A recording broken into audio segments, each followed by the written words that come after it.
जो है अच्छे कार्य के लिए अपनी वीरता का प्रदर्शन करते हैं, ऐसे वीरभद्र भगवान का कहा जाता है।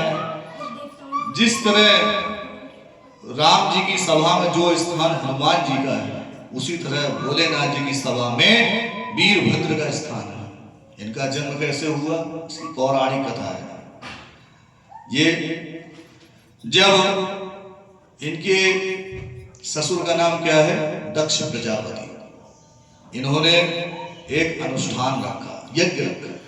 उस यज्ञ में सभी देवी देवताओं को निमंत्रण दिया, लेकिन इन्होंने अपने दामाद को निमंत्रण नहीं दिया। उतनी ही देर में आकाश मार्ग से नारद जी आ रहे थे और माता सती से भेंट कर लेते हैं। तो नारद जी कहते हैं, माता प्रणाम। कहा कल्याण हो। माता आप चल नहीं रही? कहाँ चलना है? कहा आपको नहीं पता, आपके पिता ने एक यज्ञ का अनुष्ठान कर रहे हैं, वहां हम सभी लोग जा रहे हैं। कहा हमको तो नहीं पता। अच्छा ठीक है माता, हम चलते हैं। अब उनको जो है अति शीघ्र वहां पहुंचना है। इतना कह के नारद जी चल देते हैं। अब नारद जी ने तो इतना कह दिया, लेकिन माता जी को जो है चिंतित हुई, अपने पति के पास आई, बाबा जी के पास। उन्होंने कहा, हे स्वामी, हमें अपने पिता के घर जाना है।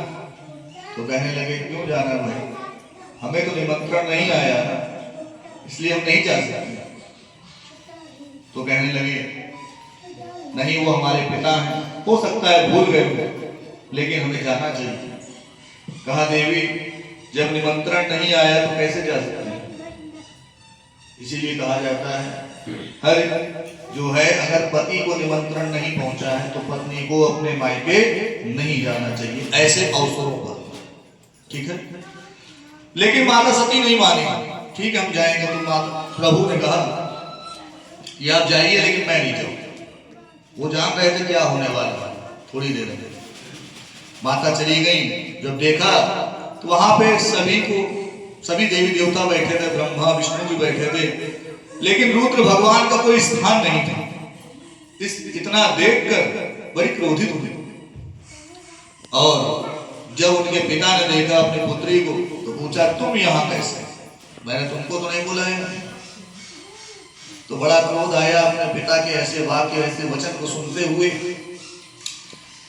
कहा, आप मुझे नहीं जानते मैं कौन हूं, आप लेकिन इस शरीर को जन्म देने वाले आप ही हैं, इसलिए जो है मैं मर्यादित हूं, नहीं तो अभी मैं आपको भस्म कर देती हूं। इसलिए आप हमारे पिता हैं, इसलिए मैं आपसे कुछ नहीं कह रही। और यज्ञ कुंडल के अंदर अपने तन को भस्म कर लिया, सती हो गई। जब बाबा जी तक ये बात पहुंची कि माता सती अब नहीं है, तो बड़े क्रोधित हुए। और क्रोध में इतने उनकी नेत्र लाल हो गए, उनको पता नहीं चला क्या कर क्या था। उन्होंने अपनी जटा को पकड़ी और पकड़ के उखाड़ कर जमीन में पटक दिया। वहीं से वीरभद्र भगवान का जन्म हो गया। पूरी वीरभद्र भगवान की जय हो। ऐसे वीरभद्र भगवान का ध्यान करेंगे, इनका भी आह्वान करेंगे। महावीर